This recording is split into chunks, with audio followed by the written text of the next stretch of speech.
Well, you might think I'm in Paris, France, but in fact, I'm in Macau. Now, you might be wondering, what is going on there, Alex? Why is there the Eiffel Tower? Well, this is going to be a very interesting vlog. I'm in the special administrative region of Macau. And this is really interesting. This is about China's one country, two systems, and we're gonna kind of dissect it. But let's go for a little bit of a walk together and let me show you how amazing this place really is. Now, as you saw, I came through the border. It was quite easy. And I came in from mainland China to enter the special administrative region of Macau. Now, lots to unpack here and lots to understand. Let's have a look at the hotel lobby here in the Parisian in Macau. Beautiful, isn't it? I'm not sure if I've ever seen a carpet about 100 meters. But this is what you can expect here in Macau. It's full of hotels. Now, I'll get to that. I'll get to explaining what's going on here so you guys can understand. But it's going to take a little bit, so stick around. All right, so let's back up a bit. Let's go all the way back to, let's say, 1998. And well, what is so special about 1998? Well, it was the following year that was special. You see, Macau used to be part of a Portuguese colony. And that came to an end in 1999. Not too long ago. I mean, you might think that sounds like a long time ago, but it isn't. So we're just gonna have a look here inside the Parisian hotel. And I can give you some statistics on this. And that's right, gambling casinos are allowed. You'll see in the distance, the baccarat tables, the blackjack tables, the slot machines, and people from all over the world are here. Not just for gambling, but for many other fun things, okay? Including this spectacular hotel. I mean, yes, it's wow. You'll see it's connected, lots of hotel rooms. Let me give you some statistics on this hotel while we're at it. Okay, and these are big, big hotels, okay?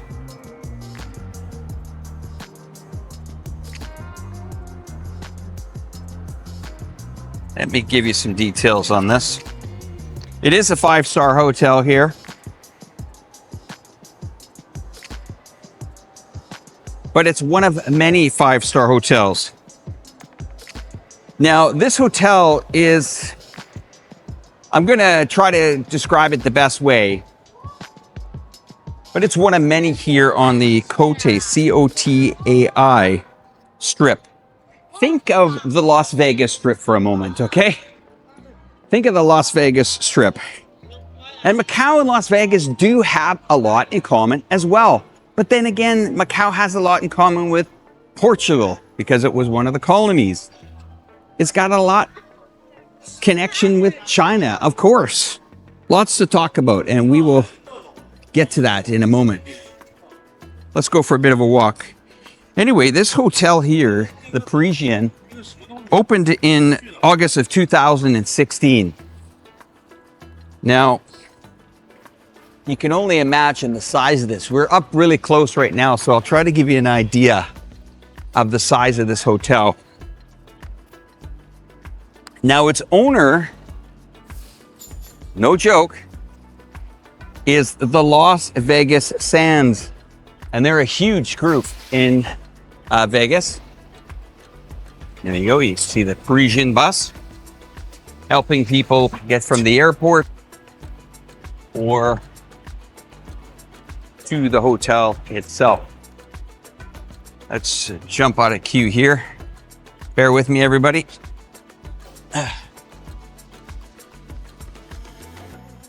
I want to go back and have a look at this hotel. It's massive. Okay, and then I'll tell you how many people actually are staying at this hotel. Well, there's the hotel there. 2,700 rooms. Luxury suites, you name it. It was a $2.5 billion investment funded by the Las Vegas Sands with $1.5 billion in bank loans. Now, they did have to pay the developer did have to pay a small fine for delay. I mean, they like stuff to be on time here. They have said since 2019, though, that the 600 rooms in the Parisian Macau were renovated to become 300 new suites.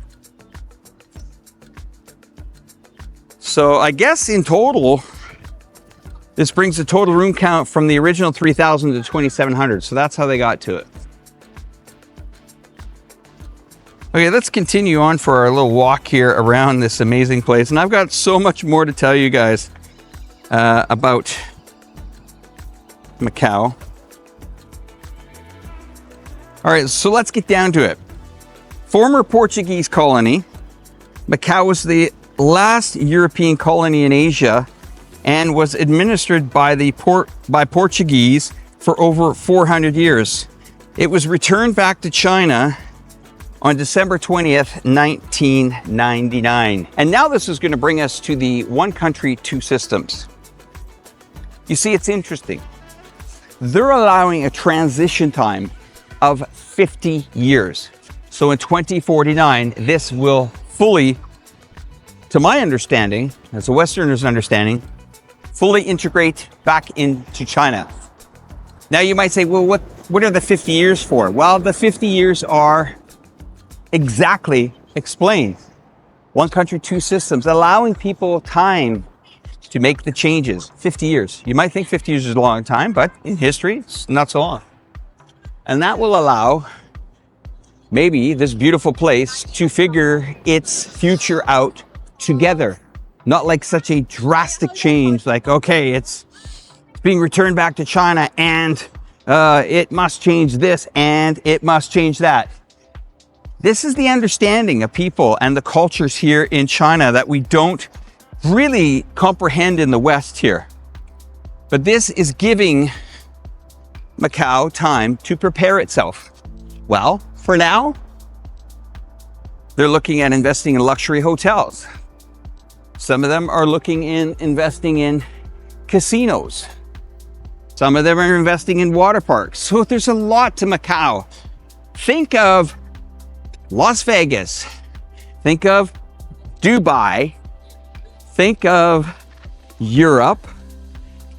This is all it here. And then you have also an outside working force that comes in from Zhuhai to support its hospitality sector. You also have other cultures from other countries. I have seen people here from the Philippines. I have seen them from Malaysia. I talked to a Portuguese chef the other day. I hear Cantonese here. I hear, what else? Portuguese here, English here. Macau has their own dialect as well. And of course, we hear Mandarin here. This is the Chanel building here. That kind of looks like a condo. Imagine the changes here in 1999, how it felt. Across the way here, we got the Londoner Hotel. That's a mega hotel. But there are big names, big money here, okay? MGM Hotels, huge name in Vegas. They're here as well, okay? All right, let's continue on. Let me tell you a little bit more about this. So, as I said at the start, Macau is an SAR. We call it a special administrated region. Now, for people that are trying to say that China, you know, doesn't understand or they make drastic changes, I think this is very tolerable and understanding about moving history and being very understanding and delicate about a situation that could be very complicated. You see, we don't hear much about Macau. Hong Kong seems to capture the headlines, but that could be, you know, I'm going to add a little flair to this. That could be because there was a lot of NGOs from other outside countries, maybe stirring it up a bit. And well, I think China has learned from the past here, the situations on who, how, and why they should trust certain people and not trust certain people. We're coming up to the Venetian. It's a fantastic development, huge hotel inside. A lot of gamblers, a lot of high stakes gambling going on here. A lot, and I mean a lot. I mean, I was in Vegas before. This makes Las Vegas look like a junior mini Vegas, okay? There's some big, big high rollers here. And another thing that's interesting is there's a lot of weddings that go on here and a lot of really interesting buffets if you enjoy that. They even have a F1 car race. And what's interesting is the payments now. We're starting to see, you know, Alipay HK, WeChat Pay. So they're really getting diverse and understanding how things are. Of course, marble floors. And the other interesting thing here in Macau is how a lot of these developments are connected to each other. They're either connected underground or over top. And there's lots more to Macau than just gambling. I told you, in the old town, there are some fantastic little eateries down there. Some local dishes, some dishes, Portuguese dishes, and as well as many other different things. So we're gonna continue to walk forward. And I told you, a lot of families come here. This just isn't about the high rollers and gambling. This is about people experiencing all types of different styles of cultures. It's a real melting pot. Absolutely beautiful to see. Well, have a look at this. It's like I walked into another world.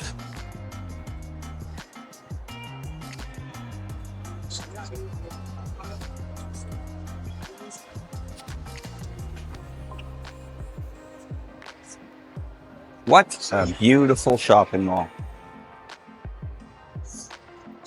Now, I was here a few years back and I was trying to understand the identity of Macau.